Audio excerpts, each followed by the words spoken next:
बात करता है मुख्तसर लेकिन रूह के तार छेड़ देता है। अगले शायर हैं हमारे साथ वहीद अहमद कादरी फ्रॉम कुशाब।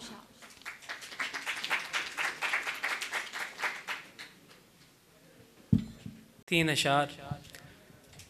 तज़ईने शश जिहाद मुकम्मल नहीं लगी,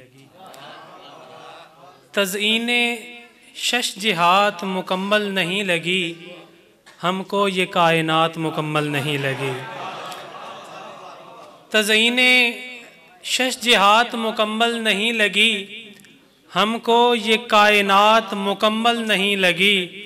और मजजूब बन के बैठे हैं रिंदों की बज़्म में, मजजूब बन के बैठे हैं रिंदों की बज़्म में, हमको ये ज़ात पात मुकम्मल नहीं लगी, हमको ये ज़ात पात मुकम्मल नहीं लगी। और आखिरी शेर के पेशे नज़र थी साकिए कोसर की सलसबील, पेशे नज़र थी साकिए कोसर की सलसबील, अब्बास को फुरात मुकम्मल नहीं लगी।